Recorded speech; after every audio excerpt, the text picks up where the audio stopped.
تمام تعریفیں اللہ کے لیے ہیں جو ہمارا مددگار اور بہت زیادہ تعریف کیے ہوئے ہے، یعنی اللہ سبحانہ وتعالی قابل تعریف ہے۔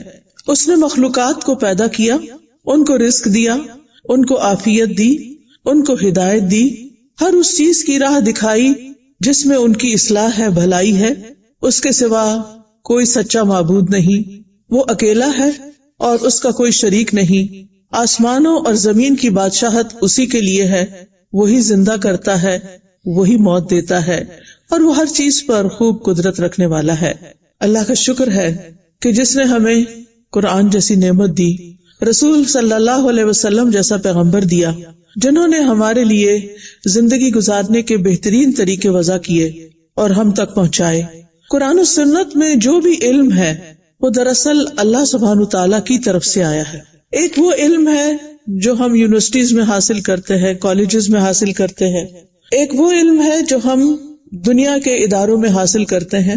وہ علم انسانوں کا بنایا ہوا ہے، وہ انسانوں نے ہمیں دیا ہے، وہ انسانی عقل اور مشاہدے پر مبنی ہے، انسانوں کے تجربات پر مبنی ہے، گویا وہ ایک انسانی علم ہے۔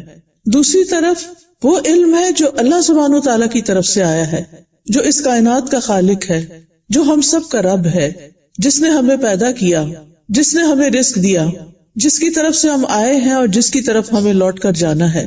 اس نے ہمیں اس دنیا میں پیدا کر کے چھوڑ نہیں دیا، بلکہ ہمیں زندگی گزارنے کا طریقہ بھی سکھایا۔ آپ دیکھیے کہ اس نے جس بھی چیز کو پیدا کیا اس کی رہنمائی کی، مثلاً پرند، چرند، پودے، حیوانات، نباتات، جمادات، جتنی بھی چیزیں ہیں، ان سب کو یہ معلوم ہے کہ وہ اس دنیا میں کیوں ہیں اور انہیں کیا کرنا ہے۔ ایک بلی کو پتا ہے کہ اس نے کیا کھانا ہے اور کیا نہیں کھانا۔ آپ اس کے آگے گھاس رکھ دیں وہ نہیں کھائے گی، لیکن گوشت ہو، مچھلی ہو، وہ اس کو بہت خوشی سے کھانا پسند کرے گی، دودھ پیے گی، لیکن لسی نہیں پیے گی۔ اس کو پتا ہے اللہ سبحانہ تعالیٰ نے اس کے اندر ایک پہچان رکھ دی ہے کہ اسے کیا کرنا ہے، کیا کھانا ہے، کیا نہیں کھانا، یعنی اس کی زندگی میں بھی ڈوز اینڈ ڈونٹس ہیں جو اللہ سبحانہ تعالیٰ کی طرف سے پروگرام کیے گئے ہیں اس کے اندر۔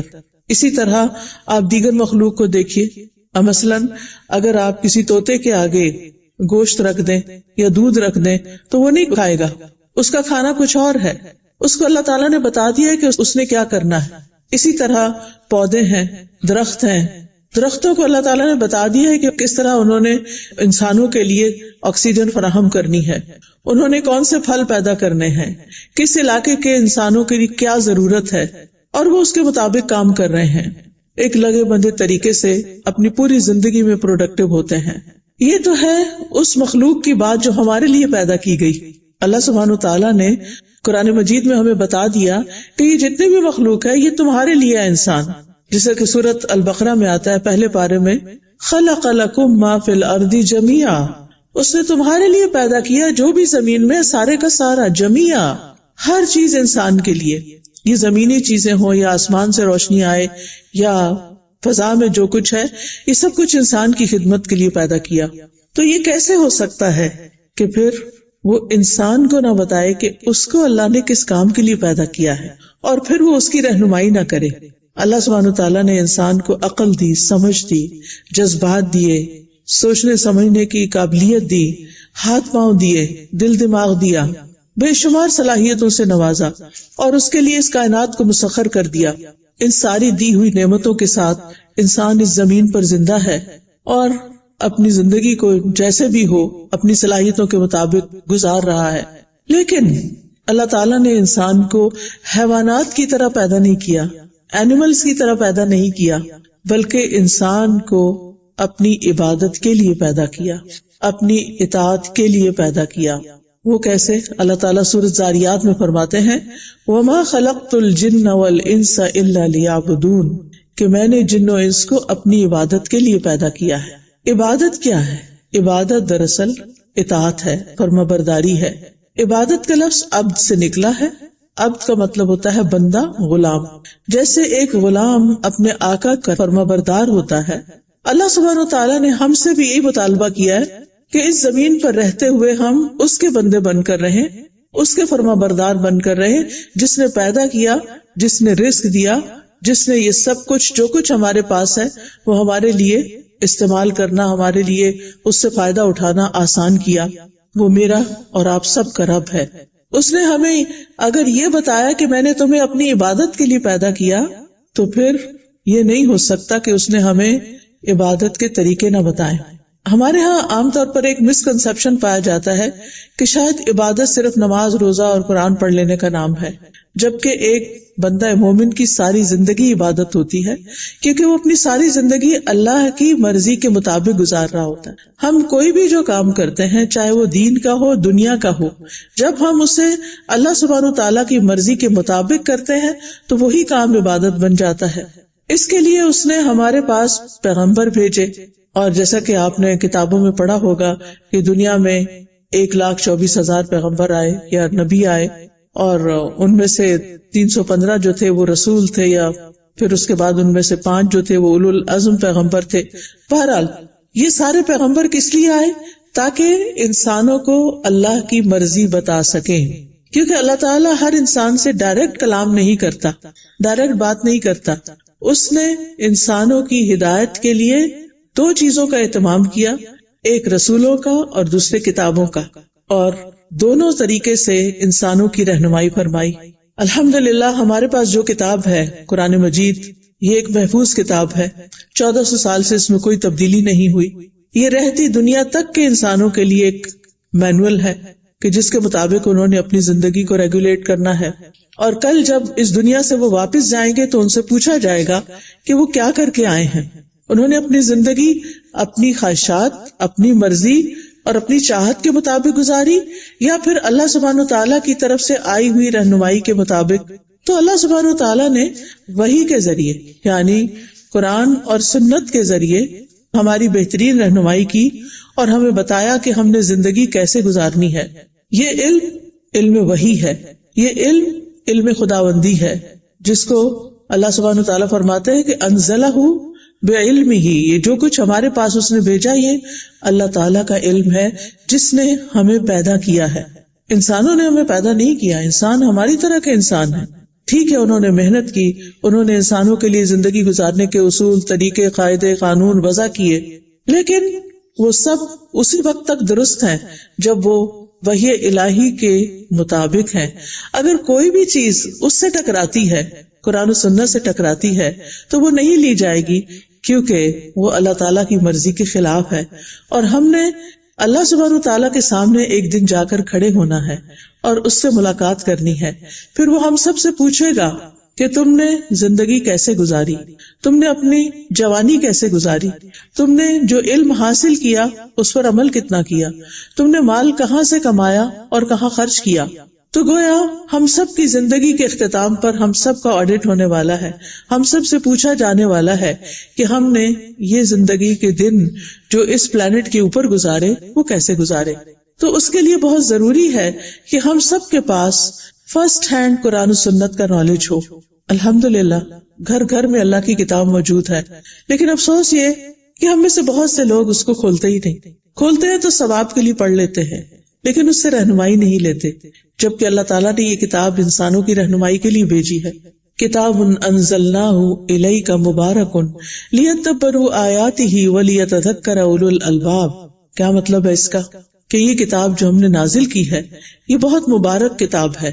کس لیے اتاری ہے؟ لیدبروا آیاتہ، کہ لوگ اس کی آیات میں غور و فکر کرتے رہیں، ولیتذکر اولو الالباب، اور تاکہ عقل مند لوگ اس سے نصیحت حاصل کریں۔ تو یہ دراصل نصیحت حاصل کرنے کے لیے آئی ہے یہ کتاب، لیکن ہم نے اس کو صرف برکت کی کتاب بنا دیا، صرف ہم نے اس سے دنیاوی فائدے حاصل کرنے کی کوشش کی، یا صرف اس لیے کہ ہماری مشکلات، دنیا کی مشکلات آسان ہو جائے، جبکہ ہمیں یہ دنیا اور آخرت دونوں کی مشکلات آسان کرنے کا طریقہ بتانے آئی تھی۔ قرآن مجید میں سورۃ الزمر کی ایک آیت ہے، اللہ تعالیٰ فرماتے ہیں قُلْ يَا عِبَادِ الَّذِينَ آمَنُوا اتَّقُوا رَبَّكُمْ لِلَّذِينَ أَحْسَنُوا فِي هَذِهِ الدُّنْيَا حَسَنَةٌ وَأَرْضُ اللَّهِ وَاسِعَةٌ إِنَّمَا يُوَفَّى الصَّابِرُونَ أَجْرَهُمْ بِغَيْرِ حِسَابٍ۔ آپ کہہ دیجئے کہ اے میرے بندو جو ایمان لائے ہو، اپنے رب سے ڈرتے رہو۔ جو لوگ نیک کام کرتے ہیں ان کے لیے اس دنیا میں بھی بھلائی ہے اور اللہ کی زمین وسیع ہے، بلا شبہ صبر کرنے والوں کو ان کا اجر بلا حساب دیا جائے گا. یعنی وہ لوگ، قل نبی صلی اللہ علیہ وسلم سے کہلوایا جا رہا ہے کہ آپ کہہ دیجئے یا عبادی، کہ اللہ تعالیٰ فرماتے ہیں کہ اے میرے بندو، یعنی اے نبی میرے ان بندوں سے کہہ دیجئے، الذین آمنوا، جو اللہ اور اس کے رسول پر ایمان لاتے ہیں اور اس ایمان کے ساتھ وہ اس کی اطاعت بھی کرتے ہیں، وہ کیا کریں؟ اتقوا ربکم، اپنے رب کا تقوی اختیار کرو. یہ تقوی کیا چیز ہے؟ تقوی کا مطلب ہوتا ہے بچنا، وقایا سے ہے یہ لفظ، یعنی بچیں. کس چیز سے؟ ہر اس چیز سے بچیں جس سے اللہ تعالیٰ ناراض ہوتا ہے، کیونکہ اللہ سبحانہ وتعالیٰ جہاں بہت محبت کرنے والا ہے وہاں سزا دینے والا بھی ہے. اس نے ہم پر نعمتیں بھی عام کی ہیں اور دوسری طرف ان نعمتوں کا حساب بھی لینا ہے، اس کے بارے میں پوچھنا بھی ہے. لہذا تقوی ایسے احساس کا نام ہے، اس ایک کانشیس لائف کا نام ہے کہ جس میں انسان سوچ سمجھ کر زندگی بسر کرتا ہے، وہ کام کرتا ہے جو اللہ تعالیٰ نے کرنے کے لیے کہے ہیں، اور ان چیزوں سے بچتا ہے جن چیزوں سے اللہ تعالیٰ نے بچنے کے لیے کہا ہے. تقوی دراصل وہ ایک ایسی دیوار یا ایک ایسی آڑ ہے جو بندے اور اس کے گناہوں کے بیچ میں آ جاتی ہے، کہ انسان کے اندر چونکہ اللہ تعالیٰ نے خواہشات اور جذبات بھی رکھے ہیں، جب وہ کوئی ایسی چیز دیکھتا ہے کہ جو اس کو اچھی لگتی تو پھر وہ سوچتا ہے اس کو لے لوں، چاہے حلال ہے یا حرام، لیکن اس کا تقوی بیچ میں آڑے آ جاتا ہے کہ نہیں، صرف وہ لینا ہے جو اللہ نے حلال قرار دیا ہے، اور وہ نہیں لینا جو تمہارا حق نہیں. کسی کے مال پر غصب نہیں کرنا، کسی کے لیے برا نہیں چاہنا، عبادت کے وقت میں عبادت کرنا ہے، خدمت خلق کے وقت میں خدمت خلق کرنا ہے. کیونکہ ہمارے دین کے دو بڑے حصے ہیں، ان دونوں کے بارے میں ہمیں اللہ سبحانہ وتعالیٰ نے نبی صلی اللہ علیہ وسلم کے ذریعے پوری تعلیم دے دی ہے کہ ہمیں کرنا کیا ہے، کیسے جینا ہے، زندگی کیسے گزارنی ہے. تو اس کے دو اہم حصے کیا ہیں؟ ایک طرف حقوق اللہ ہے اور دوسری طرف حقوق العباد ہے. اللہ کا حق بھی دینا ہے اور بندوں کا حق بھی دینا ہے. ہم یہ نہیں کر سکتے کہ صرف اللہ کے بندے بن کے رہ جائیں اور حقوق العباد کی پرواہ نہ کریں، یا یہ کہ ہم صرف بندوں کی ہی خدمت میں لگے رہیں اور اللہ کا حق بھول جائیں، جیسا کہ عام طور پر ہوتا ہے کہ بعض خواتین صرف بچوں کو لوک آفٹر کرتے کرتے ان کو کھلانا پلانا، ان کے کام کرنا، ان کی ذمہ داری پوری کرنے میں اپنی نمازیں چھوڑ بیٹھتی ہیں. تو ایسا نہیں کیا جا سکتا. اللہ سبحانہ وتعالیٰ نے ہمیں اپنے حق بھی بتا دی، نماز کس وقت پڑھنی ہے، کتنی پڑھنی ہے، کیسے پڑھنی ہے، کہاں پڑھنی ہے، کس لباس میں پڑھنی ہے، روزے کب رکھنے ہیں، حج اور زکوٰۃ کیسے ادا کرنا ہے. اس کی پوری رہنمائی ہمیں قرآن و سنت کی روشنی میں ملتی ہے. یہ الگ بات ہے کہ ہم بعض اوقات صرف اپنے آباء و اجداد سے کچھ چیزیں لے لیتے ہیں، وہ کرتے رہتے ہیں، دین کا ایک بڑا حصہ علم حاصل نہ کرنے کی وجہ سے ہم سے چھوٹ جاتا ہے. تو ضرورت اس بات کی ہے کہ ہم اس علم کو بھی اخذ کریں جس میں ہمیں تفصیلات بتائی گئی ہیں نماز کے بارے میں، روزے کے بارے میں. ہم فرسٹ ہینڈ نالج حاصل کریں، کیونکہ ان عبادات کی ادائیگی پر ہماری نجات کا دار و مدار ہے. اور دوسری طرف بندوں کے حقوق، اللہ تعالیٰ نے اپنے بعد سب سے پہلے والدین کا حق بتایا، وَبِالْوَالِدَيْنِ إِحْسَانًا وَذِي الْقُرْبَى وَالْيَتَامَى وَالْمَسَاكِينِ، رشتہ داروں کا حق ہے، یتیموں کا حق ہے، مسکینوں کا حق ہے. یہ ساری تفصیلات ہمیں قرآن و سنت میں دے دی گئی. پھر یہ کہ ایک شہری کی حیثیت سے کیسے رہنا ہے، ایک معلم کی حیثیت سے کیا کام کرنے ہیں، ایک جج کی حیثیت سے کیا کرنا اور کیا نہیں کرنا، یعنی یو نیم اٹ. زندگی گزارنے کا کوئی شعبہ ایسا نہیں کہ جس میں ہمیں تعلیمات نہ دی گئی ہوں، لیکن ہم عام طور پر ان تعلیمات پر غور و فکر نہیں کرتے. اللہ تعالیٰ فرماتے ہیں قُلْ يَا عِبَادِ الَّذِينَ آمَنُوا اتَّقُوا رَبَّكُمْ لِلَّذِينَ أَحْسَنُوا فِي هَذِهِ الدُّنْيَا حَسَنَةٌ. کتنی بڑی خوشخبری ہے کہ جو لوگ نیک کام کرتے ہیں ان کے لیے اس دنیا میں بھی بھلائی ہے. یعنی نیکی کا بدلہ جب ہم اللہ تعالیٰ کی دی ہوئی تعلیم کے مطابق، قرآن و سنت کے مطابق جو زندگی بسر کریں گے تو ہمیں عموماً خوف ہوتا ہے کہ ہماری دنیا ختم ہو جائے گی، ہماری دنیا چھن جائے گی، ہمیں دنیا کے بینیفٹس حاصل نہیں ہوں گے. ہم لوگوں سے ڈرتے رہتے ہیں، لہٰذا ان کی پسند کا بننے کی کوشش کرتے ہیں. اور بہت سے لوگوں کا یہ حال ہوتا ہے کہ وہ اس فکر میں رہتے ہیں کہ ہم لوگوں کی نظر میں کیسے اچھے بنے، اور وہ بھول جاتے ہیں کہ ان کا اصل رب اور ان کا اصل مالک اور خالق تو اللہ ہے. اور انہیں اللہ نے یہ زندگی اس لیے دی تھی تاکہ وہ اس بات کے لیے کوشش کرے کہ وہ اللہ کی نگاہ میں کیسے اچھے بنے. تو یہاں اللہ تعالیٰ ایک قاعدہ بتا رہے ہیں، خوشخبری دے رہے ہیں کہ للذین احسنوا فی ہذہ الدنیا حسنہ، خوش ہو جاؤ، جس نے اچھا کیا اس کو یہاں بھی اچھا ملے گا.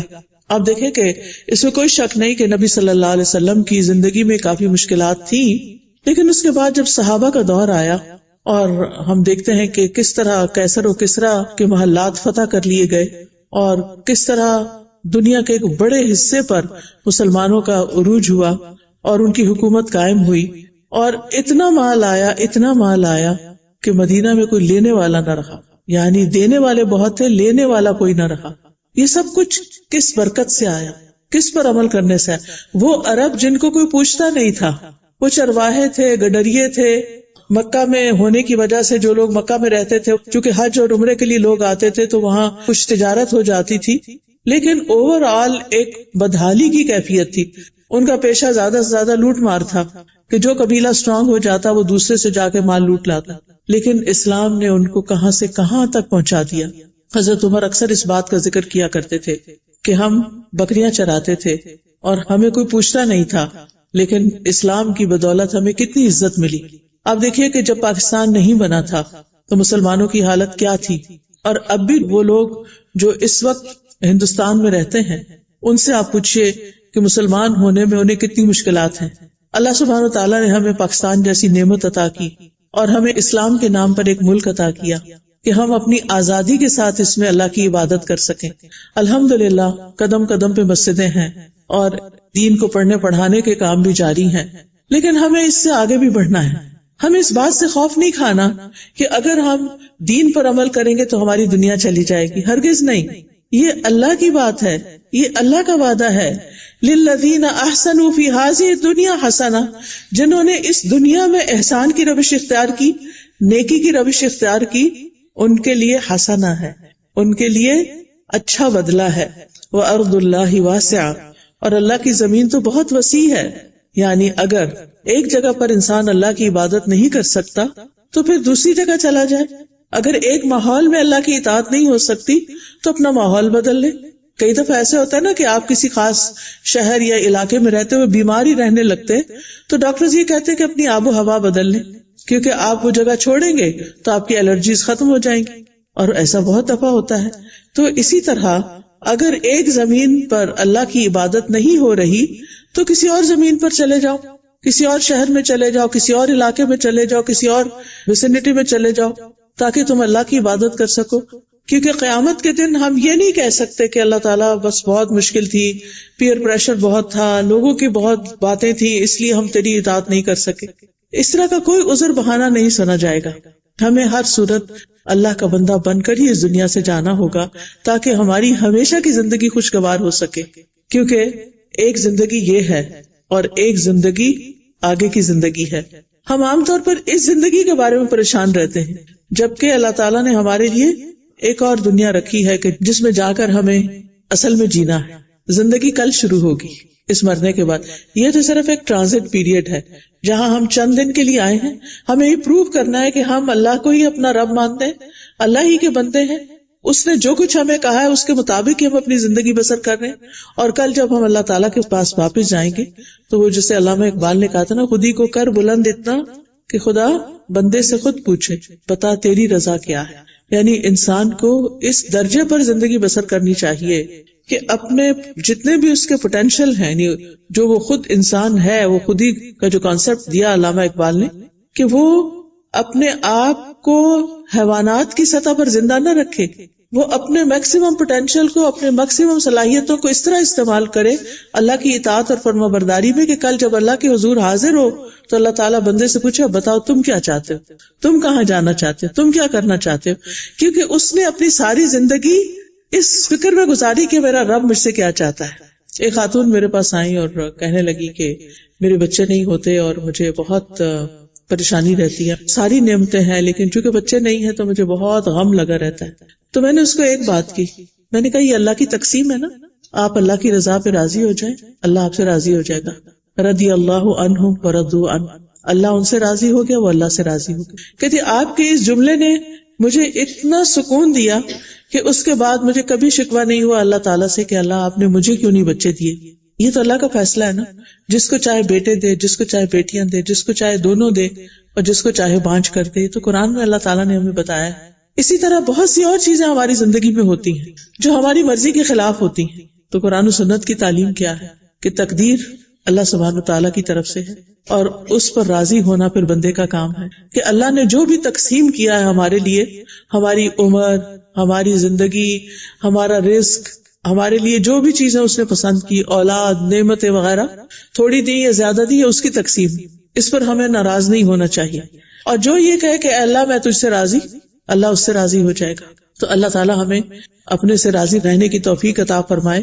اور پھر یہ کہ آپ دیکھیں کہ اس آیت میں اللہ تعالیٰ یا عبادی کہتے ہیں، بندوں کو ایک آنر بخشتے ہیں کہ اے میرے بندو، یعنی جن کو اللہ نے پیدا کیا، یہ ان کو عزت دی اللہ تعالیٰ نے. اور پھر یہ کہ یہاں پر یہ جو احسنو کا لفظ اور حسنہ کا لفظ ہے، حسنہ سے مراد کیا چیز ہے کہ جن لوگوں نے دنیا میں اچھا کیا ان کے لیے اچھا ہے، یعنی جنہوں نے اس دنیا میں قرآن و سنت کی دی ہوئی تعلیم کے مطابق زندگی بسر کی. اچھے عمل وہ ہوتے ہیں جن میں دو چیزیں پائی جاتی ہیں. نمبر ایک اخلاص، کہ وہ خالصتاً اللہ کے لیے ہو، بندوں کو دکھانے کے لیے نہ ہو، اور دوسرے نبی صلی اللہ علیہ وسلم کے لائے ہوئے طریقے کے مطابق، سنت کے مطابق ہو. جہاں یہ دو کنڈیشنز پوری ہوں گی وہ کام نیکی بن جائے گا، حسنہ بن جائے گا. تو جو لوگ یہاں دنیا میں اس چیز کو اپنے سامنے رکھیں گے، کل دنیا میں بھی ان کو بھلائی ملے گی اور آگے بھی ملے گی. کیونکہ سورۃ النحل میں اللہ تعالیٰ فرماتے ہیں من عمل صالحا من ذکر او انثى وهو مؤمن فلنحيينه حیاتا طیبہ ولنجزینہم اجرہم باحسن ما كانوا يعملون. جو شخص بھی نیک عمل کرے، خواہ مرد ہو یا عورت، بشرطے کہ وہ مومن ہو، تو ہم اسے پاکیزہ زندگی بسر کرائیں گے، یعنی دنیا میں، اور آخرت میں ان کے بہترین اعمال کے مطابق انہیں ان کا اجر عطا کریں گے. تو گویا دنیا بھی اچھی ہو گئی اور آخرت بھی اچھی ہو گئی. اور دنیا میں حسنہ سے مراد کیا ہے کہ انہیں رزق عطا کریں گے، انہیں نفس مطمئنہ عطا کریں گے، انہیں سکون عطا کریں گے، انہیں دل کی خوشی عطا کریں گے، کیونکہ یہ سب کچھ رزق ہے. یعنی دنیا کا رزق صرف مال و دولت نہیں ہے. جو بھی نعمت انسان کو اللہ تعالیٰ کی طرف سے ملتی ہے وہ ساری رزق ہے. علم بھی رزق ہے، نیکی کرنے کی توفیق بھی رزق ہے. تو یہ اللہ تعالیٰ کی طرف سے انسانوں کو پھر نصیب ہو جاتا ہے، دنیا میں بھی اور آخرت میں اس کا اچھا بدلہ ملے گا. پھر یعنی دو خوشخبریاں ہیں ایسے لوگوں کے لیے. سورۃ یونس میں آتا ہے الا ان اولیاء اللہ لا خوف علیہم ولا هم يحزنون الذین آمنوا وکانوا یتقون لهم البشری فی الحیاۃ الدنیا وفی الآخرہ لا تبدیل لکلمات اللہ ذلک هو الفوز العظیم. سن لو جو اللہ کے دوست ہیں انہیں نہ کچھ خوف ہوگا اور نہ وہ غمگین ہوں گے. کون ہے وہ؟ جو ایمان لائے اور اللہ کا تقوی اختیار کیا. ان کے لیے دنیا میں بھی خوشخبری ہے اور آخرت میں بھی، یعنی یہاں بھی ان کو نفس مطمئنہ حاصل ہوگا اور وہاں بھی ان کو راضی کر دیا جائے گا. موت کے وقت فرشتہ آ کے پکارے گا یا ایتھا النفس المطمئنہ ارجعی الی ربک راضیۃ مرضیہ فادخلی فی عبادی وادخلی جنتی. اے نفس مطمئنہ، اے اطمینان والی نفس، اے اطمینان والے انسان جس کا دل مطمئن تھا کیونکہ اس کا ضمیر مطمئن تھا، آج تم اپنے رب کی طرف واپس چلو، اس حال میں کہ رب تم سے راضی ہے اور تم رب سے راضی ہو. تم نے اپنی ساری زندگی رب کو راضی کرنے کی کوشش کی، رب تم سے راضی ہو گیا. اور یہ سن کر پھر اس بندہ مومن کا حال کیا ہوتا ہے؟ وہ رب سے ملاقات کے لیے بے چین ہو اٹھتا ہے اور رب بھی اس سے ملنا چاہتا ہے. لیکن اگر ایسے فرشتے نہیں آتے جو خوبصورت چہروں والے ہیں، جو جنت کی حنوت لے کر آئے ہیں، جنت کی خوشبو اور نورانی چہروں والے ہیں، تو پھر دوسرے فرشتے تو انتہائی مکروہ ہیں اور وہ مار پیٹ کے میت کی جان نکالتے ہیں. تو پھر روح نکلنا نہیں چاہتی جسم سے، جبکہ مومن کی روح ایسے بہ جاتی ہے جیسے پانی کا قطرہ کہیں سے گرا ہو، آسانی سے نکل جاتی ہے اس کے جسم سے. اور پھر وہ کیا کہتے ہیں فرشتے جب اس کو عذاب کی خبر دیتے ہیں تو وہ روح جسم میں چھپتی ہے کہ میں کسی طرح نہ نکلوں، تو وہ کھینچ تان کے اس کو نکالتے ہیں کہ واپس نہیں جانا چاہتی، رب کا سامنا نہیں کرنا چاہتی. ہم سب کو بھی سوچنا چاہیے کہ اگر آج ہماری موت آ جاتی ہے تو کیا ہم رب کا سامنا کرنے کے لیے تیار ہیں؟ ہمارے پاس ایسے اعمال ہیں، ہماری نمازیں پوری ہیں، ہمارے روزے پورے ہیں، ہم نے زکوٰۃ اپنی وقت پر ادا کرتی ہے، کیا ہم صدقہ خیرات کرتے ہیں، کیا ہم اپنے والدین کے ساتھ احسان کرتے ہیں، کیا ہم اپنے شوہروں کے شکر گزار ہیں، کیا ہم اپنے بچوں کے لیے اچھی تربیت کے لیے فکر مند ہیں، کیا ہم اپنے سارے نیکی کے کام خوشی سے کرتے ہیں، جو کچھ ہمیں بتایا گیا ہے ہمیں معلوم ہو گیا ہے کہ قرآن و سنت میں کیا ہے، ہمارے اوپر کیا کیا ذمہ داریاں ہیں. آپ دیکھیں کہ جب آپ کوئی جاب لیتے ہیں تو آپ کو جاب ڈسکرپشن دی جاتی ہے کہ آپ کو اپنی اس ڈیوٹی میں یہ اور یہ کام کرنا، یہ آپ کے ٹائمنگز ہیں اور یہ آپ نے کرنا ہے. ہمیں بھی دنیا میں ایک جاب ڈسکرپشن دی گئی ہے کہ تم دنیا میں آئے ہو، اب اس دنیا میں کیا کیا کرنا ہے، لیکن ہم نے اس کو پڑھا ہی نہیں، ہم اس کو پڑھتے ہی نہیں، ہم اس پر غور و فکر نہیں کرتے، یا اگر ہم کرتے بھی ہیں تو اتنی سنجیدگی اور خوشی کے ساتھ نہیں کہ جس میں ہم واقعی اس کو اپنے جی جان سے لگا لیں اور ان تعلیمات کو ہم اپنی زندگی کا حصہ بنا لیں. یہ کتاب ہم سب کے لیے آئی. نبی صلی اللہ علیہ وسلم ساری انسانیت کے لیے رسول بنا کر بھیجے گئے تھے. وما ارسلناک الا رحمت للعالمین، کہ ہم نے آپ کو سارے جہانوں کے لیے رحمت بنا کر بھیجا ہے. تو یہاں پر جو لوگ اللہ کے دوست ہیں سن لو، انہیں نہ کچھ خوف ہوگا، نہ وہ غمگین ہوں گے. جو لوگ ایمان لائے اور اللہ سے ڈرتے رہے ان کے لیے دنیا میں بھی خوشخبری ہے اور آخرت میں بھی خوشخبری ہے. اللہ کی باتوں میں کوئی تبدیلی نہیں، ان باتوں کو بالکل سچ سمجھو. یہ وحی کے ذریعے نبی صلی اللہ علیہ وسلم کو بتائی گئی. ذالک هو الفوز العظیم، یہ ہے اصل بڑی کامیابی. جس کو آخرت میں خوشخبری مل گئی، جس کو موت کے فرشتے نے آ کر خوشخبری دے دی، وہ دراصل خوش قسمت انسان ہے. اللہ ہم سب کو اس میں شامل کر لیں کہ جب موت کا فرشتہ آئے تو ہم اسے دیکھتے ہی خوش ہو جائیں، راضی ہو جائیں اور خوشی خوشی اپنی جان دیں کہ اب اللہ سے ملاقات کا وقت آ گیا ہے. اور پھر یہاں پر یہ بھی بتا دیا گیا کہ ارض اللہ واسعہ، اللہ کی نافرمانی کی جگہوں کو چھوڑ دیا جائے، کیونکہ اس وقت ہجرت لازم ہو جاتی ہے جب انسان کسی زمین پر اپنی عبادت صحیح سے نہ کر سکے. اگر آپ کسی ایسے ملک میں ہیں جہاں آپ کی عبادت پر کوئی پابندی نہیں، آپ مسجد بنا سکتے ہیں، آپ نمازیں پڑھ سکتے ہیں، آپ روزے رکھ سکتے ہیں، آپ حج عمرے کے لیے جا سکتے ہیں، تو آپ کے لیے کچھ مشکل نہیں، آپ کہیں بھی رہ سکتے ہیں. لیکن اگر کوئی بھی ایسی جگہ ہے جہاں آپ اللہ کی اطاعت نہیں کر سکتے تو پھر اس جگہ کو چھوڑ دینا چاہیے، اس کمپنی کو چھوڑ دینا چاہیے، ان لوگوں کو چھوڑ دینا چاہیے، اور ایسی کمپنی اختیار کرنی چاہیے کہ جس میں جا کر ہمیں انکریجمنٹ ملے، ہمیں موٹیویشن ملے کہ ہم اللہ کی بندگی کر سکیں، اطاعت کر سکیں. اللہ تعالیٰ فرماتے ہیں یا عبادی الذین آمنوا ان ارضی واسعۃ فایای فاعبدون، اے میرے بندو جو ایمان لائے ہو، بے شک میری زمین وسیع ہے، سو تم میری ہی عبادت کرو. یعنی ہم سے عبادت کے بارے میں سوال کیا جائے گا. آپ کو معلوم ہے کہ قیامت کے دن سب سے پہلا سوال کس چیز کے بارے میں ہوگا؟ نماز کے بارے میں. تو ہمارا سب سے بڑا ہم و غم کیا ہونا چاہیے کہ ہماری نماز پوری ہے کہ نہیں، وقت پر ہے یا نہیں، اس میں خشوع و خضوع ہے یا نہیں. تو ہم میں سے ہر ایک کو کیا کرنا ہے؟ اپنی نمازوں کی فکر کرنی ہے. تو زمین رب کی عبادت کے لیے بڑی وسیع ہے اور ہر جگہ ہمارا رب ہے، ہم کہیں بھی ہوں. وَلِلَّهِ الْمَشْرِقُ وَالْمَغْرِبُ، مشرق و مغرب کا مالک اللہ ہے. أَيْنَمَا تُوَلُّوا فَثَمَّ وَجْهُ اللَّهِ، جس طرف بھی تم منہ کرو گے وہیں اللہ کا چہرہ پاؤ گے. تو ہجرت کرنے والوں کے لیے وسعت کا وعدہ ہے. اور پھر فرمایا إِنَّمَا يُوَفَّى الصَّابِرُونَ أَجْرَهُمْ بِغَيْرِ حساب، صبر کرنے والوں کو ان کا اجر بے حساب دیا جائے گا. سبحان اللہ. صبر ایسا حکم ہے جو قرآن مجید میں اہل ایمان کو سب سے پہلا خطاب ہے. اگر آپ یا ایھا الذین آمنوا کی آیات دیکھیں تو سب سے پہلی آیت جو قرآن مجید میں یا ایھا الذین آمنوا سے آتی ہے، اس میں اللہ تعالیٰ فرماتے ہیں یا ایھا الذین آمنوا استعینوا بالصبر والصلاۃ، اے لوگو جو ایمان لائے ہو صبر اور نماز کے ذریعے مدد حاصل کرو. یعنی جب تمہاری زندگی میں کچھ مشکل آئے تو تم صبر سے کام لو اور اللہ کے حضور نماز کے لیے کھڑے ہو جاؤ. ہم میں سے کوئی شخص ایسا نہیں جو یہ کہے کہ میری زندگی میں کوئی پریشانی ہے ہی نہیں، مجھے کسی چیز کی فکر نہیں. جب سے ہم نے ہوش سنبھالا ہے، اگر آپ اپنے ماضی پر غور کریں تو ایسا ہی لگتا ہے نا کہ ایک مشکل سے نکلے تو ایک اور تیار کھڑی تھی، ایک اور سے نکلے تو ایک اور تیار کھڑی تھی. یعنی ایک کانسٹنٹ اسٹرگل ہے ان ساری ہرڈلز کو پار کرنے کی، حتیٰ کہ انسان اپنے رب سے جا ملتا ہے.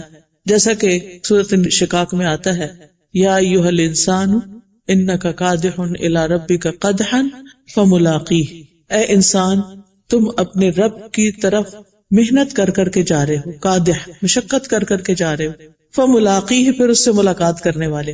یعنی اس دنیا کے اندر ہر انسان مشقت سے گزرتا ہے. لقد خلقنا الانسان فی احسن تقویم بھی آتا ہے اور ایک جگہ پر آتا ہے کہ لقد خلقنا الانسان فی کبد، کہ ہم نے انسان کو مشقت میں پیدا کیا. یعنی یہ زندگی پھولوں کی سیج نہیں، یہاں ہر ایک کو اسٹرگل کرنی پڑتی. آپ کو معلوم ہے نا کہ بچہ جب دنیا میں آتا ہے ماں کے پیٹ سے اسٹرگل کر کے باہر آتا ہے، اس کی اسٹرگل وہیں شروع ہو جاتی. ماں کے پیٹ میں آرام سے گزرے ہوئے دن ختم ہو گئے، اب وہ دنیا میں آ رہا ہے. اور آپ دیکھیے کس کس چیز میں اسٹرگل نہیں ہوتی، باہر آنے میں، پھر اس کے بعد ماں کا دودھ سک کرنے میں، پھر اس کے بعد بیٹھنے میں، چلنے میں، دانت نکالنے میں. کون سا سٹیپ ہے بچوں کی؟ ہم کہتے ہیں یہ تو بچے معصوم ہیں اور بچوں کی زندگی میں مشکلات نہیں. میں سمجھتی ہوں بچوں کی بھی بڑی مشکلات ہیں. جو ہی بیچارے بچپنے سے نکلتے ہیں، ٹین ایجر میں قدم رکھتے ہیں، تو پھر کیا ہوتا ہے؟ ٹین ایجر کے مسائل شروع ہو جاتے ہیں، اور وہ ان کے لیے سب سے مشکل وقت ہوتا ہے، جس میں ان کی باڈی میں فزیکل چینجز، پھر ایکسٹینسولی فزیکل چینجز آ رہی ہوتی، ہارمونل پرابلمز ہو جاتے ہیں، اور خود ان کو سمجھ نہیں آ رہا ہوتا. عربی میں اس کے لیے ایک لفظ استعمال ہوتا ہے مراہق. ارحاق ہوتا ہے بہت تھک جانا، یعنی تھکے ہوئے لوگ، یعنی ہر بات سے تھکے ہوئے. کوئی کام کہہ دو تو تھکے ہوئے، نماز کا کہہ دو تو تھکے ہوئے، یعنی وہ بے چین روح ہے جس کو کہتے ہیں. تو اس میں ہم دیکھتے ہیں کہ زندگی ساری کی ساری ایک اسٹرگل ہے، اور ہر موڑ پر ہمیں اللہ کی مدد کی ضرورت ہے. یاد رکھیے، اگر ہم قرآن و سنت کی رہنمائی میں زندگی بسر کرنا چاہتے ہیں تو پھر ہمیں ہر موڑ پر رہنمائی چاہیے، ہر موڑ پر صبر چاہیے، ہر موڑ پر ہمیں اللہ کے ساتھ اپنا تعلق مضبوط کرنے کی ضرورت ہے. اور جب کوئی صبر کرتا ہے اور اس رستے پر خوشی سے چلتا جاتا ہے، تکلیفوں کے باوجود، رکاوٹوں کے باوجود، ہرڈلز کے باوجود، تو کیا ہوتا ہے؟ اللہ سبحانہ وتعالیٰ اس کو اتنا اجر دیتے ہیں کہ اس کے یعنی بیونڈ ہز امیجنیشن، بغیر حساب، یعنی اس کی کوئی کاؤنٹنگ ہی نہیں، اتنا اجر. دنیا میں کیا کبھی کسی کو ایسی سیلری ملی کسی کام پر کہ جو بے حساب ہو، یعنی جس کو کبھی کسی نے گنا ہی نہ ہو؟ ہاں، قارون کے خزانے ہو سکتے ہیں، لیکن وہ کہیں جاب تو نہیں کرتا تھا، وہ تو بزنس مین تھا. لیکن کہیں پر بھی آپ کام کرتے ہیں تو آپ کو ایک گنی چنی چیز ملتی. آپ چاہے ایکسٹرا ٹائم لگائیں، کچھ بھی کریں، پھر بھی آپ کو ایک حساب سے ہی ملے گا، اس سے آگے نہیں جا سکتا. لیکن جو لوگ صبر کرتے ہیں ان کا اجر انہیں بلا حساب ملے گا، کیونکہ صبر سب سے مشکل کام ہے، صبر کرنا آسان نہیں ہے. امام شوکانی کہتے ہیں اس کا مطلب یہ ہے کہ اللہ ان کے صبر کے مقابلے میں ان کو وافر اجر عطا کرے گا، اتنا اجر کہ اس کو کوئی گننے والا گن نہیں سکتا، کوئی حساب کرنے والا اس کے حساب کی طاقت ہی نہیں رکھتا. حضرت علی کہتے ہیں کہ ہر اطاعت کرنے والے کو ناپ اور تول کر دیا جائے گا، ہر اطاعت گزار بندے کو ناپ تول کے دیا جائے گا. 4 رکعتیں نماز پڑھی تھی، اس کا اتنا اجر ہے. 30 روزے رکھے تھے، اس کا اتنا اجر ہے. اتنا قرآن پڑھا تھا، ہر حرف پہ 10 نیکیاں، اتنا اجر ہے. ناپ تول. سوائے صبر کرنے والے کے ان کو بھر بھر کے دیا جائے گا، بے حساب دیا جائے گا. ایک اور روایت میں ہے کہ آزمائشوں میں گھرے ہوئے لوگوں کو جب اجر دیا جائے گا تو نہ ان کے لیے ترازو نصب کیا جائے گا، نہ صحیفہ کھولا جائے گا. ان پر صبر کے اجر کو بغیر حساب کے انڈیل دیا جائے گا، نہ ان کا حساب، نہ کتاب، اور نہ ان کے لیے میزان اور ترازو. ان کا تو اجر اتنا کہ ترازو میں آ بھی نہیں سکتا، میزان میں آ بھی نہیں سکتا، بیونڈ امیجنیشن، اتنا کہ سنبھال ہی نہ سکے. لیکن ہم عام طور پر ہمت ہار جاتے ہیں، ہم کہتے ہیں اب صبر نہیں ہوتا، اور صبر نہیں ہوتا، صبر نہیں کر سکتے، بہت صبر کر لیا ہے. تو اللہ سبحانہ وتعالیٰ نے ہمارے لیے صبر کو لازم کر دیا ہے. صبر کا مطلب کیا ہوتا ہے؟ صبر جو ہے یہ عربی کا لفظ ہے. لغت میں صبر کہتے ہیں حبس کو، روک لینا، یعنی خود کو روک لینا، اپنے آپ کو سنبھال لینا. ہم اللہ سبحانہ وتعالیٰ کی اطاعت کر ہی نہیں سکتے، قرآن و سنت کے مطابق زندگی بسر نہیں کر سکتے جب تک کہ ہم صبر نہ کریں. ابن تیمیہ کہتے ہیں صبر یہ ہوتا ہے کہ جس میں انسان کوئی شکوہ شکایت نہ کرے اور نہ ہی گھبراہٹ کا مظاہرہ کرے. کوئی بھی مشکل آ جائے، شکوے اور دوسروں کے اوپر الزام تراشی، یہ کچھ بھی نہیں. اپنی غلطی خود تسلیم کر لے کے، سوری آئی واز رانگ، اگر غلط، اور گھبرانا بھی نہیں. مشکل وقت میں اللہ پر توکل، اللہ کا بھروسہ کہ وہ ہے نہ دیکھنے والا، وہ ہے کرنے والا، اور اللہ سبحانہ تعالیٰ سے حسن ظن، اچھا گمان کہ اللہ کر دے گا. اللہ تو ہر چیز کر سکتا ہے. ہم اللہ کو پکارے تو صحیح، ہمیں دعا بھی نہیں کرنی آتی، ہمیں مدد مانگنی نہیں آتی. اللہ سبحانہ تعالیٰ فرماتے ہیں وَلِلَّهِ الْأَسْمَاءُ الْحُسْنَى فَادْعُوهُ بِهَا، اللہ کے لیے اچھے اچھے نام ہیں، ان ناموں کے ساتھ اس کو پکارو. یعنی جس قسم کی حاجت ہو اس طرح کا نام لے کر اللہ کو بار بار پکارے.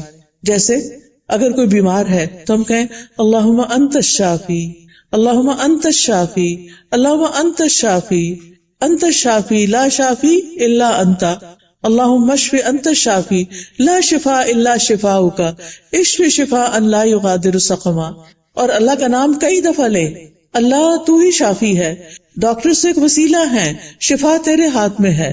پھر ایک اور روایت میں آتا ہے لا یکشف الکرب الا انت، اللہ تکلیف تو صرف تو ہی دور کر سکتا ہے. یعنی توحید کو خالص کر کے اللہ سبحانہ و تعالیٰ کے ناموں کے ساتھ اس کو پکار کر دعا کریں. لیکن ہم کتنے ناموں کے ساتھ پکارتے ہیں؟ بس زیادہ تر ربنا کہہ دیتے ہیں یا اللہ کہہ دیتے ہیں، اور اس سے آگے ہمیں پکارنا نہیں آتا. تو صبر، میں چاہتی ہوں کہ ٹیک ہوم میسج بھی کوئی ہو آپ کے پاس. جتنی بھی چیزیں زندگی گزارنے کا طریقہ قرآن و سنت نے بتایا نا، آپ سوچ رہے ہوں کہ قرآن و سنت کی روشنی میں زندگی بسر کرنے کا طریقہ، تو جتنے بھی کام ہے نا وہ صرف اس وقت ہو سکتے جب ہمارے اندر صبر ہوتا ہے. اس لیے کیا کرنا ہے وہ تو آپ قرآن و سنت کے مطالعے سے لے لیجئے، لیکن کیسے کرنا ہے؟ صبر کا گھونٹ پی کر، صبر کے ساتھ انرجی لے کے. کیونکہ اگر صبر نہ ہو، نہ ہم اللہ تعالیٰ کی اطاعت کر سکتے ہیں، اور نہ ہم جن چیزوں سے اللہ نے روکا ہے اسے رک سکتے ہیں، اور نہ ہم لوگوں کی باتوں اور اذیتوں پہ صبر کر سکتے ہیں، نہ ہی ہم تقدیر پہ صبر کر سکتے ہیں. تقدیر کی جو تکلیف دہ چیزیں ہوتی ہیں. کیا ہے صبر؟ صبر صبر صبر ہر کوئی کہتا ہے، لیکن صبر کیا ہے؟ صبر میں دو باتیں بس یاد رکھنی ہے کہ کسی قسم کی شکایت نہیں کرنی. اس کا مطلب نہیں کہ کمپلینٹ کہیں رجسٹر نہیں کرنی کہ کوئی چیز خراب ہے اسے ٹھیک کروانے کے لیے. اس کا مطلب یہ ہے کہ اگر کہیں سے تکلیف پہنچی ہے تو اس کے ساتھ گلے شکوے نہیں شروع کر دینے، تانے مینے نہیں شروع کر دینے، تم نے ایسا کیا تھا، تمہاری وجہ سے ایسا ہوا، تم ایسے ہو، تم ویسے ہو. نہیں، بس ہونا تو ہو گیا. شکایت سے رک جانا ہے، گھبرانے یا پینک ہونے سے رکنا ہے، گھبراہٹ کا مظاہرہ نہیں کرنا. کوئی خوف کی بات سنی آپ نے، اب صبر کیا ہے؟ کوئی نہیں، اللہ تعالیٰ مددگار ہے، اللہ کو تھام لیں، فوراً ذکر کریں، دعا کریں. کسی بھی غم یا پریشانی کے موقع پر جزا فضا نہیں کرنا، چیخنا چلانا نہیں. کسی بھی بے چینی کے وقت اپنی حرکات و سکنات پر نظر رکھنا ہے، کیونکہ بعض اوقات ہم کسی چیز پہ بے چین ہو سکتا ہے آپ میں سے کوئی جیسے یہاں بے چین ہو رہا ہو کہ کب ختم ہوگا، کافی دیر ہو گئی ہے، نیند کا ٹائم ہے. لیکن آپ میں سے ماشاءاللہ سبھی لوگ اتنا کمپوزڈ بیٹھے ہوئے ہیں کہ جیسے ان کی کوئی تھکاوٹ نہیں ہے. یہی صبر ہوتا ہے کہ کہیں گھنٹہ بھر بیٹھنا پڑ گیا تو وہاں خوشی سے بیٹھ گئے، آرام سکون سے بیٹھ گئے، توجہ سے بیٹھ گئے. یہ سب صبر کے ساتھ ہی ہے. یعنی کوئی بے چینی اپنے اوپر طاری نہیں کی، کسی کی شکایت نہیں، کسی کا گلہ نہیں، گھبراہٹ نہیں. اللہ سبحانہ وتعالیٰ نے ہمیں صبر کا حکم دیا ہے. قرآن مجید میں آتا ہے وَاصْبِرْ وَمَا صَبْرُكَ إِلَّا بِاللَّهِ، صبر کیجئے اور آپ اللہ کی توفیق کے ساتھ ہی صبر کر سکتے ہیں. پوری امت کو نبی صلی اللہ علیہ وسلم کے توسط سے یہ سبق دے دیا گیا کہ سبھی کو صبر کرنا ہے، اور صبر اللہ کی مدد سے ہی آتا ہے. اگر ہمارے اندر بے صبری ہے، بے چینی ہے، تو پھر اللہ سے مدد مانگے کہ ربنا افرغ علینا صبرا وتوفنا مسلمین. افرغ کا معنی آپ کو پتا ہے؟ افرغ کا معنی ہوتا ہے کہ کسی بالٹی کو پانی سے بھر کے پورا اپنے اوپر انڈیل دیں، فارغ کر دیں، یعنی پورے کا پورا ڈال کے اس کو خالی کر دیں. افرغ علینا صبرا، یا اللہ صبر کی جو بھی قسمیں ہیں نا وہ ساری ہمارے اوپر ایسے انڈیل دے جیسے ہم اپنے اوپر بالٹی کا سارا پانی انڈیل دیتے ہیں. جب پورے کا پورا انڈیل دیتے ہیں تو آپ بتائیے پھر کون سی جگہ خشک رہ جاتی ہے؟ کوئی بھی نہیں. تو جب ہم کہتے ہیں نا اللہ ہم پہ صبر انڈیل دے، تو اس کا مطلب ہے ہماری زبان میں بھی صبر آ جائے، ہمارے کانوں میں بھی آ جائے کہ ہم لوگوں کی باتیں برداشت کر سکیں، ہمارے ہاتھ، ہمارے پاؤں، ہمارا پورا وجود اس سے بھیگ جائے، اس میں امرس ہو جائے. پکا پورا صبر ہمیں عطا کرتے، نہ ہمارے چہرے سے ناگواری کے آثار ہوں، نہ ہماری زبان پر کسی کے ساتھ تو تکار ہو اور بدتمیزی اور بد اخلاقی ہو، نہ ہم جیسے قرآن میں منع کیا گیا کہ اپنا چہرہ لوگوں سے موڑ کے بات نہیں کرو، ہم لوگوں کی بات توجہ سے سننے والے ہوں، ہم لوگوں کے ساتھ اخلاص کے ساتھ معاملہ کرنے، صرف لوجہ اللہ، کسی فائدے کے لیے نہیں. کیونکہ جو دوستیاں جو محبتیں فائدے کے لیے ہوتی ہیں، جب وہ فائدہ پورا ہو جاتا ہے تو لوگ دوستی بھی چھوڑ دیتے ہیں، تعلق بھی ختم کر دیتے ہیں. لیکن جو دوستی اللہ کی خاطر ہوتی ہے وہ تو مر کے بھی ختم نہیں ہوتی. مجھے یاد ہے کہ جن لوگوں کو بھی میں نے زندگی میں اللہ کی خاطر چاہا، آج اگر وہ دنیا میں نہیں تو میں ان کے لیے کئی دفعہ رو کے دعا کرتی. بعض اوقات صرف انسان اپنے یعنی بلڈ ریلیشن کے ساتھ ایسا تعلق رکھتا ہے، لیکن اللہ کی خاطر جو تعلق ہوتا ہے نا اس کا اجر تو اللہ سے لینا ہوتا ہے نا. وہ کسی مطلب کی دوستی نہیں ہوتی، وہ اللہ کی محبت میں ہوتی ہے کہ انسان ایسے لائک مائنڈیڈ لوگوں سے دوستی کرے جو اس کو اللہ کے رستے پہ چلا سکے. تو بہرحال صبر جو ہے اللہ تعالیٰ کی طرف سے بھی ہوتا ہے، اور صبر اللہ سے مانگنا چاہیے. ہر انسان اللہ تعالیٰ کا محتاج ہے اور اللہ ہی کی دی ہوئی طاقت سے وہ طاقتور ہو سکتا ہے. پھر یہ کہ صبر کو نصف ایمان بھی کہا گیا ہے. الایمان و نصفان نصف صبر و نصف شکر. ایمان کے دو حصے ہیں، صبر آدھا ایمان ہے اور باقی آدھا ایمان اللہ کا شکر ہے. صبر تکلیف پر اور شکر نعمت کے ملنے پر. کہتے ہیں کہ یہ مومن کے دو پر ہیں جن سے وہ اڑتا ہے اور بلند درجے حاصل کرتا ہے. کبھی صبر کر رہا ہوتا ہے، کبھی شکر کر رہا ہوتا ہے. کبھی کوئی چیز جا رہی ہوتی ہے، کبھی کوئی چیز مل رہی ہوتی ہے. زندگی میں ایسے ہی ہوتا ہے، کچھ آ رہا ہے کچھ جا رہا ہے، کوئی آ رہا ہے کوئی جا رہا ہے. تو انسان جب صبر کرتا ہے تو پھر لوگوں سے گلے شکوے نہیں کرتا. صبر جنت میں لے جانے والی صفت ہے، اور نہ صرف جنت میں لے جانے والی بلکہ جنت کے اعلیٰ مقامات پانے والی صفت ہے. صبر اللہ کی اطاعت پہ ہونا چاہیے، صبر گناہوں سے بچنے کے لیے ہونا چاہیے، صبر اللہ تعالیٰ کی تقدیر پر ہونا چاہیے، صبر لوگوں کی اذیتوں پر ہونا چاہیے. اللہ کی مرضی کے مطابق زندگی انسان گزار ہی نہیں سکتا جب تک کہ وہ صبر نہ کرے. ہمیں حکم دیا گیا فَاعْبُدْهُ وَاسْتَبِرْ لِعِبَادَتِهِ، آپ اسی کی عبادت کریں اور اسی کی عبادت پر جمے رہیں. اور پھر عبادت پہ جمنا ایک مشکل کام ہوتا ہے. اکثر لوگ کمپلینٹ کرتے ہیں کہ ہم سے استقامت نہیں ہوتی. ہم ایک کام شروع کرتے ہیں، ہم نے حفظ کرنا شروع کیا بیچ میں چھوڑ دیا، ترجمہ پڑھنا شروع کیا بیچ میں چھوڑ دیا، اور کوئی نیکی کے کام شروع کیے بیچ میں چھوڑ دیے. جبکہ حدیث میں آتا ہے کہ احب الاعمال الی اللہ ادومھا وان قل، اللہ کے نزدیک سب سے زیادہ پسندیدہ اعمال وہ ہیں جو ہمیشہ کیے جائیں چاہے تھوڑے ہی کیوں نہ ہو.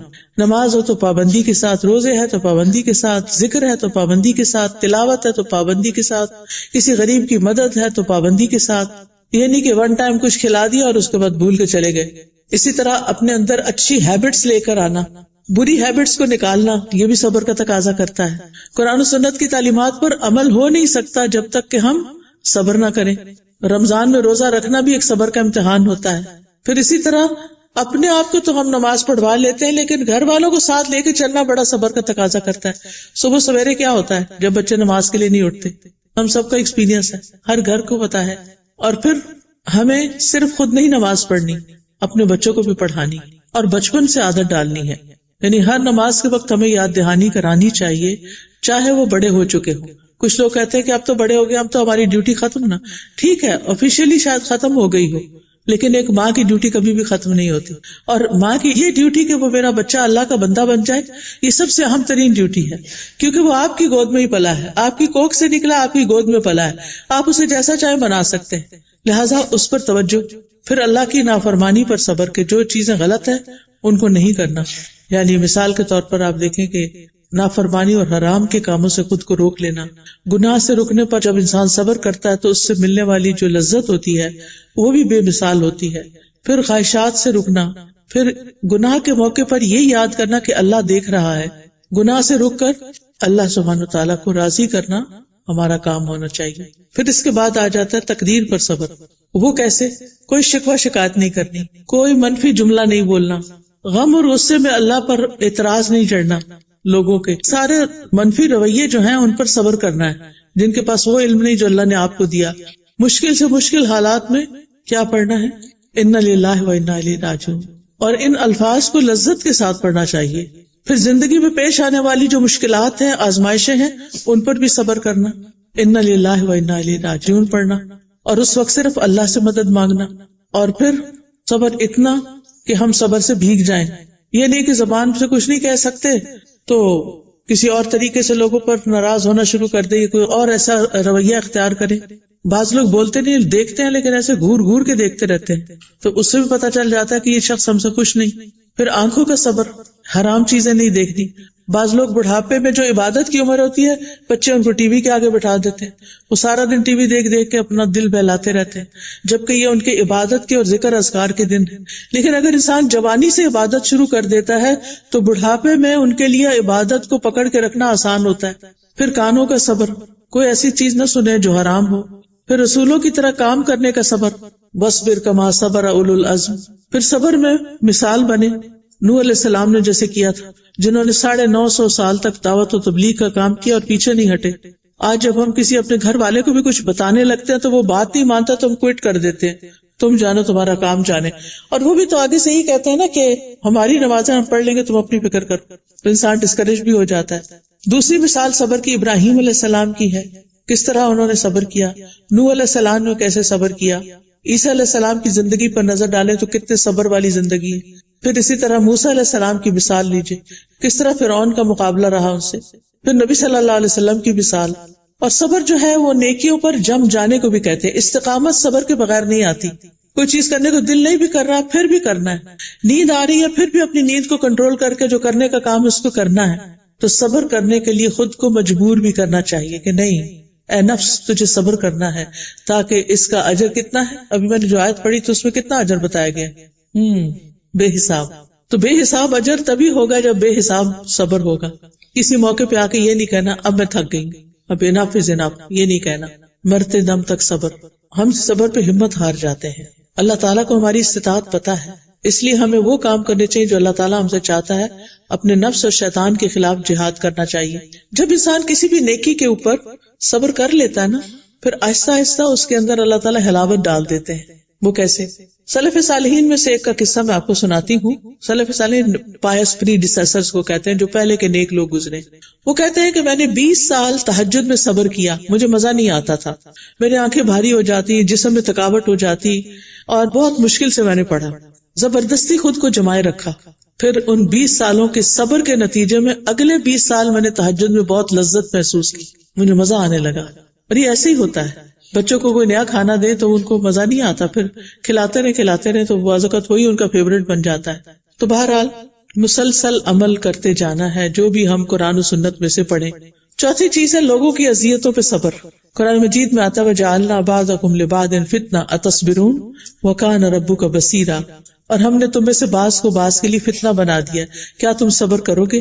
اور آپ کا رب بہت دیکھنے والا ہے. تو اس سے کیا پتا چلتا ہے کہ انسانوں کے لیے امتحان کا بچہ ہے. ان کے رویے، ان کے اخلاق، ان کے معاملات. بعض اوقات ہم کوئی نیکی کا کام کرنا چاہتے ہیں، انسانوں کے برے رویے کی وجہ سے پیچھے ہٹ جاتے ہیں. ان کا کیا بگڑا تو ہمارا، ہم نے ایک نیکی کا موقع گنوا دیا. لیکن اگر آپ صبر سے کڑوا گھونٹ بھر کے اپنا کام جاری رکھتے تو آپ بڑا اجر پاتے. مل جل کر رہنے میں صبر، ایک گھر کے اندر بہن بھائیوں کا، اور صبر کرنے میں اللہ سے مدد مانگنا، کسی کے ستانے پہ صبر کرنا، کسی سے تکلیف پہنچے تو صبر کر لینا، کسی کو ہم پر پریفرنس دی جا رہی ہو تو صبر کر لینا، دوسرے کے بارے میں اپنی سوچ مثبت رکھنا. تو اللہ سبحانہ وتعالیٰ ہم سے کیا چاہتا ہے کہ ہم اپنے رنج و غم کی داستان کس کو سنائیں؟ اللہ کو. انما اشکو بثی وحزنی الی اللہ. میں اپنے غم اور دکھ کی فریاد اللہ سے کرتا ہوں. اس کو پتا ہے، اس کو سب معلوم ہے کہ بندے کس حال میں ہے، کیا کر رہے ہیں. پھر یہ کہ اللہ تعالیٰ کو الزام نہیں دینا چاہیے، اللہ کی رضا میں راضی ہونا چاہیے، رب سے رضا کے کلمات زبان پر ہونے چاہیے، اور یہ دعائیں بھی سیکھ لینی چاہیے. ربنا افرغ علینا صبرا وتوفنا مسلمین. ایک اور سورت میں آتا ہے جاسیہ میں، ربنا افرغ علینا صبرا وثبت اقدامنا وانصرنا علی القوم الکافرین. اے ہمارے رب ہم پر صبر انڈیل دے اور ہمیں ثابت قدم رکھ اور کافروں کے مقابلے میں ہماری مدد فرما. صابرین کے لیے دعائیں بھی ہیں، جس میں ایک تو انا للہ و انا الیہ راجعون پڑھ کر کیا کریں؟ اللہ کی طرف رجوع کریں. جب نبی صلی اللہ علیہ وسلم کو کوئی تکلیف آتی تو آپ یہ دعا پڑھتے اور فرماتے اے اللہ مجھے میری مصیبت میں اجر دے اور میرے لیے اس کا نعم البدل عطا فرما. تو اللہ اس کو اس سے بہتر عطا فرماتے ہیں. جب ابو سلمہ فوت ہوئے تو میں نے کہا ابو سلمہ سے افضل کون سا مسلمان ہوگا؟ پہلا گھرانہ تھا جس نے رسول اللہ صلی اللہ علیہ وسلم کی طرف مدینہ ہجرت فرمائی. پھر میں نے یہ الفاظ کہے تو اللہ نے مجھے ابو سلمہ کے بدلے رسول اللہ صلی اللہ علیہ وسلم عطا فرما دیے. ابھی انہوں نے دیکھا نہیں تھا ان کو، یعنی وہ پہلی دفعہ ملاقات کر رہے تھے. پھر صبر کا ایک تقاضا یہ بھی کہ اللہ سے فریادیں کریں، اللہ سے مختلف طریقے سے دعائیں مانگے، اللہ کی رحمت کو پکارے. تو بہرحال خلاصہ یہی ہے کہ انسان اس وقت تک کچھ نہیں کر سکتا جب تک کہ صبر نہ کرے. صبر ہماری زندگی کا ایک لازمی حصہ ہے اور اولو العزم پیغمبروں کا کام ہے. اللہ تعالیٰ سے دعا ہے کہ وہ ہمیں عمل کی توفیق عطا فرمائے. اب آپ اس سے کوئی کچھ کہنا چاہے تو موسٹ ویلکم. جی ہاں بالکل، جزاک اللہ خیر. آپ نے بہت اچھی بات کی کہ ہم عام طور پر صبر وہاں کر جاتے ہیں جہاں ہمارا بس نہیں چلتا. تو ہم چپ کر جاتے ہیں. صبر وہاں بھی کرنا ہے اپنے میڈس کے ساتھ، سروینٹس کے ساتھ، اپنے سے چھوٹوں کے ساتھ، اپنے بچوں کے ساتھ، کہ جہاں ہمارا بس چلتا ہے کہ ہم ان کی کچائی کر دیں، وہاں پر ہم خاموش ہو جائیں اور پھر کسی اور وقت میں اچھے طریقے سے اس بات کو سمجھا دیں. دیکھیں اب تو ہر ایک کے پاس ڈیوائسز ہیں، ان پر فجر کا انٹر ہونے کا ٹائم لکھا ہوتا ہے. اس وقت آپ کو اپنا روزہ بند کر دینا چاہیے، چاہے آپ کی اذانیں ہو رہی ہیں یا نہیں ہو رہی. اذانوں کے پیچھے نہ جائیں، کیونکہ یہاں تو آدھے گھنٹے بعد بھی اذان ہو رہی ہوتی ہے. تو آپ دیکھیں اپنے فون کے اوپر کہ شروق یعنی سن رائز کتنے بجے ہے، فجر کتنے بجے ہے، مغرب کتنے بجے، اس کے مطابق روزہ رکھیں اور کھولیں. ٹھیک ہے. یہ اس وجہ سے چیزیں ہیں کہ قرآن مجید کو ہم غور سے نہیں پڑھتے. قرآن مجید میں آتا ہے وَإِذَا سَأَلَكَ عِبَادِي أَنِّي فَإِنِّي قَرِيبٌ، جب میرے بندے آپ سے میرے بارے میں پوچھیں، نبی صلی اللہ علیہ وسلم کو فرمایا جا رہا ہے انہیں بتا دیں میں قریب ہوں. جب اللہ آپ کی شہرک سے بھی زیادہ آپ کے قریب ہے تو کیا آپ کو کہیں اور جانے کی ضرورت ہے؟ اللہ سبحانہ وتعالی نہ سوتے ہیں اور نہ ہی وہ تھکتے ہیں، وہ ہر وقت مخلوق کی نگرانی کرتے ہیں. آپ اگر کسی کے مزار پر بھی جاتے ہیں تو اگر کوئی سو رہا ہے، فوت ہونے والا سونے والے کی طرح ہی ہوتا ہے، وہ اگر کوئی بات سنتا ہی نہیں تو کیا فائدہ ہوا؟ اللہ تعالیٰ الگ ناراض کہ میں جواب دیتا ہوں جو بھی مجھے پکارتا ہے، اور مجھے نہیں پکار رہے، اوروں کو پکار رہے.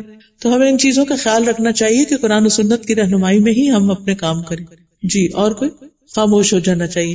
اگر کوئی شخص یہ کہہ دے کہ میں پڑھ لوں گا، جو میرا معاملہ ہے نا، تم جاؤ یہاں سے، چلے جانا چاہیے. لڑائی جھگڑا نہیں ڈالنا چاہیے. آپ نے اپنا فرض پورا کر دیا. اولاد کو کسی اور وقت پھر آرام سے سمجھائیں، کیونکہ جب دونوں طرف گرمی ہو جاتی ہے نا تو پھر بات سمجھائی نہیں جا سکتی. اس وقت غصے میں آپ بولتے ہیں تو پھر بچے لیتے نہیں ہیں اس کو. جی. اور کوئی؟ بہت بڑا اجر ہے. آپ یہ بتائیے کہ ہمسائے کے کوئی حقوق ہمیں بتائے گئے؟ اگر ہم ان کے ساتھ رہتے ہیں تو ہمسایہ بن کے ہی رہ لیجیے. نبی صلی اللہ علیہ وسلم نے اتنی تاکید کی ہمسائے کے حقوق کا خیال رکھنے کی کہ آپ نے فرمایا کہ مجھے ڈر ہوا کہ کہیں ان کو وراثت میں نہ شریک کر دیا جائے. تو شوہر کے والدین جو ہیں، ساس سسر جو ہیں، وہ اپنے والدین کی طرح ہی ہوتے ہیں اور ان کی بھی خدمت کرنی چاہیے. اگر ہمارا دین ہمیں ہمسایوں کا خیال رکھنے کو کہہ رہا ہے تو اپنے گھروں کے اندر جو ہمسائے ہیں ان کا کیا کریں گے؟ اور کوئی؟ جی ہاں، وہ خود غرضی ہوتی ہے نا. ہم چاہتے ہیں، ہم اس سے محبت کرتے ہیں تو اب ریوارڈ ہمیں ملنا چاہیے. بھئی آپ کو کس نے کہا محبت کرے؟ نہ کریں. کسی نے ڈیمانڈ تو نہیں کی نا. جی.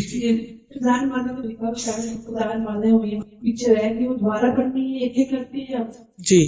ایسا ہے کہ جو آپ رات دیر سے سوئی اور صبح فجر آپ کی رہ گئی، تو جب آپ کی آنکھ کھلے، اگر سورج اندر باہر ہو تو نماز شروع نہ کریں. جب سورج نکل چکے 15-20 منٹ کے بعد آپ سنت اور فرض دونوں قضا پڑھ لیں. اسی طرح اگر کسی کی ظہر کی رہ گئی تو عصر سے پہلے ظہر ادا کر کے فرض صرف پڑھنے ہوں گے، اس میں سنت نفل نہیں پڑھنا ہوگا. جی. اپنے بچوں کو قرآن سے جوڑیں، ان کا ایمان مضبوط کریں، کیونکہ ہم صرف اپنی نصیحتوں پر ہی گزارا کرتے ہیں کہ ہم ان کو بتا دیں کہ یہ کرو یہ نہ کرو. صرف کسی کو ڈوز اینڈ ڈونٹس بتانے سے بات نہیں چلتی، اس کے کانسیکوینسز بھی پتا ہونے چاہیے ان کو، اور وہ قرآن مجید میں واضح طور پر بتا دیے گئے ہیں. تو کوشش یہ کریں کہ جیسے سنڈے ہے، چھٹی کا دن ہے، آپ ان سے 5 منٹ 10 منٹ لیں. میں اپنے بچے کو یہ کہتی تھی مجھے 5 منٹ چاہیے تمہارے، آئے ہم مل بیٹھ کے قرآن پڑھتے ہیں. پورا قرآن میں نے اپنے بیٹے کے ساتھ اسی طرح پڑھا، کیونکہ جب وہ قرآن سے گزریں گے تو ان کو پتا چلے گا کہ انہوں نے کیا کرنا اور کیا نہیں کرنا. ورنہ ہماری باتیں تو ایک طرف سے سنتے ہیں، دوسری طرف سے نکال دیتے ہیں. تو اللہ تعالیٰ کی عظمت کا ذکر کریں اور پھر اللہ سبحانہ تعالیٰ کی جو عبادت کا مقصد ہے وہ بتائیں. اصل میں بات یہی ہے کہ بچے دین کی تعلیم حاصل کریں گے تو اللہ کے بنیں گے. بس ہمیں پوری کوشش کرنی چاہیے کہ ان کو دین سے جوڑیں، علم دیں. علم روشنی ہے، علم نور ہے، علم کے بغیر اندھیرا ہے. اندھیرے میں چلنے والے ٹھوکریں کھاتے ہیں. سبحان اللہ والحمد للہ ولا الہ الا اللہ واللہ اکبر ولا حول ولا قوۃ الا باللہ العلی العظیم. اللہم صل علی محمد وعلى آل محمد كما صليت على إبراهيم وعلى آل إبراهيم إنك حميد مجيد. اللهم بارك على محمد وعلى آل محمد كما باركت على إبراهيم وعلى آل إبراهيم إنك حميد مجيد. ربنا آتنا في الدنيا حسنة وفي الآخرة حسنة وقنا عذاب النار. ربنا هب لنا من ازواجنا وذرياتنا قرة اعين واجعلنا للمتقين اماما. ربنا هب لنا من ازواجنا وذرياتنا قرة اعين واجعلنا للمتقين اماما. یا رب العالمین جو کچھ ہم نے پڑھا ہے، سنا ہے، سیکھا ہے، ہمیں اس پر عمل کی توفیق عطا فرما. اللہ ہمیں صبر عطا فرما. ربنا افرغ علینا صبرا وتوفنا مسلمین، اور ہمیں اسلام کی حالت میں فوت کرنا، اور صابرین کے لیے جس مغفرت اور بڑے اجر کا تو نے وعدہ کیا ہے یا اللہ تو ہمارے ساتھ پورا کرنا. یا اللہ ہمارے اس دنیا میں کیے ہوئے نیک اعمال کا اجر ضائع نہ کرنا. اللہ ہم پر جو بھی تکلیفیں اور آزمائشیں آتی ہیں ان پر بھی ہمیں اجر عطا فرما. تیرا وعدہ ہے، تیرے نبی کا فرمان ہے کہ زیادہ ثواب بڑی آزمائش کے ساتھ ہے. اللہ تو ہمیں عافیت عطا فرما، لیکن اگر کوئی تکلیف آتی ہے تو اس پر صبر عطا فرما، اور صبر کے اوپر اجر عطا فرما. اور صبر کرنے والوں کو جو خوشخبریاں آپ نے دی ہیں یا رب العالمین، تو ہمیں بھی وہ خوشخبریاں موت کے وقت بھی عطا کرنا اور بعد میں بھی. یا رب العالمین ہمیں صبر کرنے والا بنا تاکہ ہمیں تیری مدد حاصل ہو، تاکہ ہمیں تیری محبت حاصل ہو، کیونکہ واللہ یحب الصابرین، اللہ صبر کرنے والوں سے محبت کرتا ہے. اے اللہ ہمیں اس صبر کے ذریعے عزت عطا کرنا.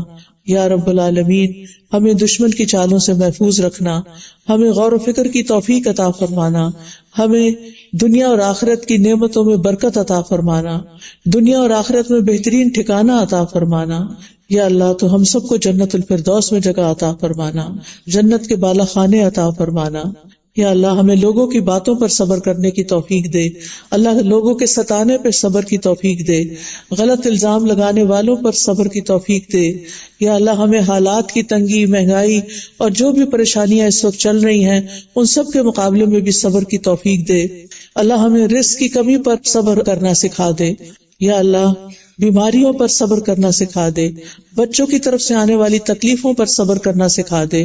یا اللہ علم کے حصول کا شوق دے دے، اور علم کے راستے میں جو مشکلات آئیں ان پر صبر عطا فرما دے. یا اللہ ہمیں جہاں کسی سے بدلہ لینے کا موقع آئے تو معاف کرنا سکھا دے، جاہلوں کے جواب میں صبر کرنا سکھا دے.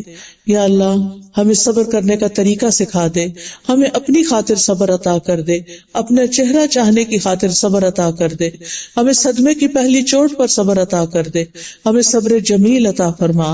ہم ہر حال میں تیری تعریف کرنے والے ہوں، ہم ہر حال میں تیرا شکر ادا کرنے والے ہوں، ہم ہر حال میں تیری رضا پہ راضی ہونے والے ہوں. اللہ ہماری زبان سے خیر کی بات نکلے. اللہ ہم ہر پریشانی میں تجھے یاد کرنے والے ہوں. اللہ بندوں سے شکوے کرنے والے نہ ہوں، گھبراہٹ کا مظاہرہ کرنے والے نہ ہوں. یا اللہ تو ہمیں اپنی پہچان عطا فرما. اللہ ہمیں صالح پیغمبروں کے پیروکاری کی توفیق عطا فرما. یا اللہ ہمارے سامنے اسماعیل علیہ السلام کی مثال ہے، جب انہوں نے اپنے والد کے حکم پر لبیک کہی اور اپنے آپ کو ذبح ہونے کے لیے پیش کر دیا. یعقوب علیہ السلام کی مثال ہے، بیٹوں کی طرف سے پہنچنے والی تکلیف پر انہوں نے صبر کیا. یوسف علیہ السلام کی زندگی تو ہے ہی سارے کا سارا صبر. یا اللہ تو نے ان کو توفیق دی تھی، تو ہمیں بھی توفیق دے. ایوب علیہ السلام کی مثال ہمارے سامنے ہے یا رب، کہ 18 سال وہ بندہ ایک شدید جسمانی تکلیف میں مبتلا رہا اور صبر کرتا رہا. اللہ تو ہمیں بھی صبر عطا فرما. اللہ حضرت آسیہ کی مثال ہمارے سامنے ہے جو فرعون کی بیوی تھی. یا اللہ ان پر طرح طرح کے ظلم ہوتے تھے، لیکن انہوں نے اپنے لیے جنت میں گھر بنانے کی دعا کی اور ظالم لوگوں سے نجات کی. یا اللہ تو ہم سب کو بھی اپنی ہمسائیگی میں جنت میں گھر عطا فرما. یا رب العالمین ہمارے لیے دنیا اور آخرت میں اپنی رحمتوں کے دروازے کھول دے. یا رب العالمین تو ہم سب کو علم اور حکمت نصیب فرما. یا اللہ اس پروگرام کو آرگنائز کرنے والوں کو اجر عظیم عطا فرما، آنے والوں کو اجر عظیم عطا فرما، اور جتنے بھی لوگوں نے اس مجلس کو اٹینڈ کیا ہے اپنے وعدے کے مطابق یا رب ان کو بخش دے. یا اللہ تیرا وعدہ ہے کہ جو اکٹھے ہو کر تیرا ذکر کرتے ہیں، تیری یاد قائم کرتے ہیں، تو انہیں بخش دیتا ہے. یا اللہ تو ہم سب کو بخش دے. یا رب العالمین جن بچوں کی شادی نہیں ہوئی ان کو نیک صالح رشتے عطا فرما. یا اللہ جو بچے بگڑے ہوئے ہیں ان کو ہدایت عطا فرما. یا اللہ ہمارے بچوں کو، ہمارے شوہر کو ہماری آنکھوں کی ٹھنڈک بنا. یا رب العالمین ہمیں نیکی کے کام کرنا سکھا دے اور ہمیں برائیوں سے بچنے کی توفیق عطا فرما دے. یا اللہ جتنی بہنیں آئی ہیں ان کے دلوں میں جو دعائیں اور نیک تمنائیں ہیں ان کو پورا فرما. یا اللہ ہماری پاک فوج کی حفاظت فرما. یا اللہ ہمارے ملک کی حفاظت فرما، یا اللہ ہمارے ملک کو دن دگنی اور رات چگنی ترقی عطا فرما، یا رب العالمین جو اس کی سرحدوں کی حفاظت کر رہے ہیں تو ان کی حفاظت فرما اور ان کو اس پر اجر عطا فرما۔ یا اللہ دنیا بھر میں مسلمان جہاں جہاں پریشان ہیں یا اللہ ان کی پریشانی دور فرما، یا اللہ فلسطین کے مسلمانوں پر رحم فرما، یا اللہ تو ہم سب کو اپنی عافیت میں رکھنا اور ہر طرح کی تکلیف اور مصیبت سے بچا کے رکھنا۔ ربنا تقبل منا انک انت السمیع العلیم وتب علینا انک انت التواب الرحیم، وصلی اللہ تعالی علی خیر خلقہ محمد وعلی آلہ واصحابہ واہل بیتہ اجمعین برحمتک یا ارحم الراحمین۔